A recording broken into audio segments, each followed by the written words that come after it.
How are you all doing? Happy Tuesday. Welcome back to the Love and Daily Live. We are going to jump straight into the new laws regarding end of service gratuity. Later on in the live, we're going to be talking about the top 10 safest airline in the world. If you're booking flights, you need to know this information. Very, very important. And also a Dubai Mall app that may change your parking life forever.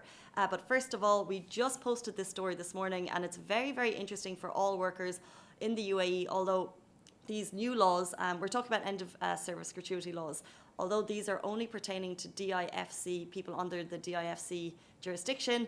It's very, very interesting, and I think it's one that you're all going to be interested in. Basically, yesterday, or this week, His Highness Sheikh Mohammed bin Rashid Al Maktoum, Vice President and Prime Minister of the UAE and ruler of Dubai, he enacted new employment laws, and it basically means for everyone under the DIFC jurisdiction, they're changing it up.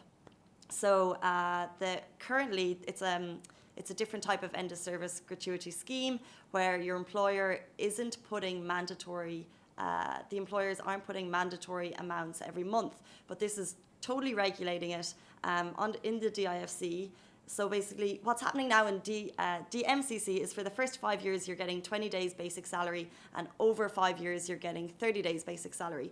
But because there's not massive regulation, what's happening now means more regulation, and it will mean kind of a very kind of strict way to make sure that the money is going from the employers into employees. So it's basically really benefiting employees.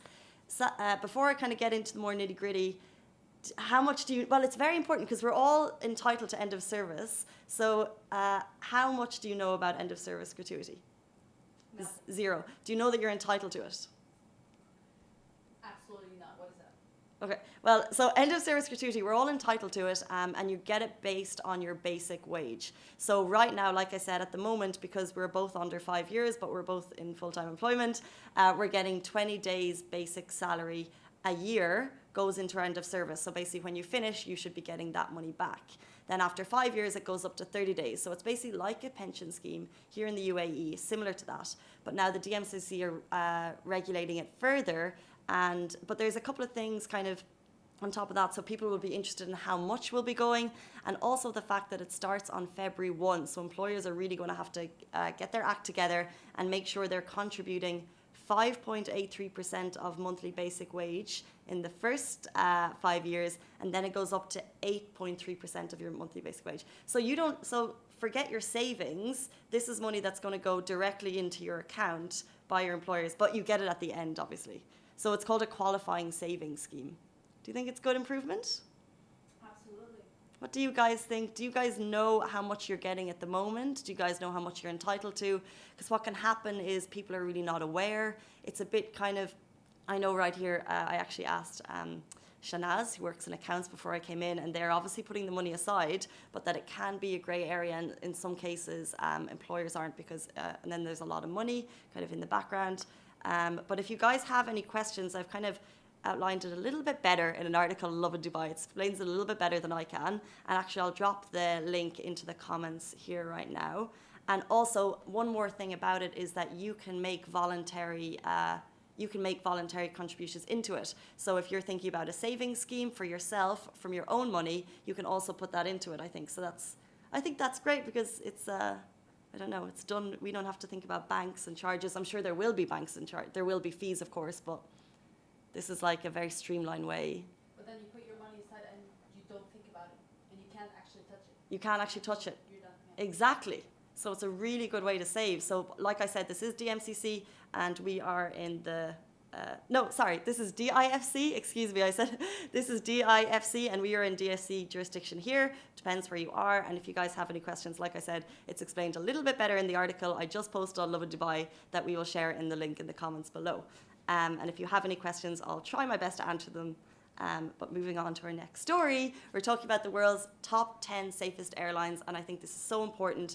So airlineratings.com is, they conduct a highly respected annual safe airlines list, and they take a lot of things into account. They look at 400 airlines across the globe, and they look at incident reports, they look at they look at fleet age, financial position of the airline, pilot training and culture, which is very important, and they also look at audits from government and aviation bodies, so the checks that are going on behind the scenes of the actual aircraft, which is very important. And it was amazing to see that 2 of the UAE's kind of primary carriers have been listed in the top 10. And it's not just kind of, this is kind of big. So this is really cool for, there's been a couple of kind of notable absences of other top airlines. So it's really cool that Etihad and Emirates, you both made it. I'm sure you already know, but we'll just go through the top 10. Top 10, number 10, Virgin Australia. Number 9, Cathay Pacific. We're actually writing about them this morning because they have sales on until January 21. Nice. Yeah, to really nice Japan, China, Australia, Cathay Pacific. Shout out. If you're planning to book in the next couple of days, they have deals. Alaska Airlines, Emirates, number 7. Congratulations, Emirates. Number 6, Singapore Airlines. Number 5, Qatar Airways. Number 4, Etihad. Well done. Number 3, EVA Airways, which I'm not actually sure. EVA Airways, where is that from? I don't know, I can Google it. Yeah, please. We'll get back to you with that because I think you recognize all the others. Number 2, Air New Zealand. And number 1, top spot, and I think they usually kind of get very close to the top, is Qantas. So congratulations. And like I said, this is a really highly respected airline rating. And there's a lot of kind of news there's a lot of news at the moment about kind of different aircrafts. So I think if you're in any way unsure about flying, this may be something you want to check out. Moving on to our final story. This is a game changer if you ever travel to Dubai Mall and if you've ever, by car, and if you've been stuck in the car parks there. Have you ever been stuck in a car park in Dubai Mall because it's busy, it may be sales, it may be the weekend, and you cannot find a place? So the Dubai Mall has an app for ages, but they've just updated it so you can actually check the parking availability before you get there. And it's got little percentages. So if you see that like Fashion Mall has 100% filled, then you can go to the grand parking or you can check the different parking areas. So it's like a game changer if you are a driver. And also, if you're a valet user, you can actually request your car before you get there. So if you're on the other side of the mall and you're already thinking, okay, I have to walk to the other end, then wait for my valet. This is like tech for shoppers, amazing, 101. You can just scan it and then by the time you get there, it will be waiting, which is the dream for shoppers. Before we finish up, did you find where the airline is from? It's EVA Air by Taiwan. By Taiwan Airlines. Well done, guys. That's the only one I didn't know, but sorry if you already knew it. Those are our top stories. Really big one about the end of service gratuity, and we'll be back tomorrow with hopefully a little bit more information on it, and talk to you then. Bye.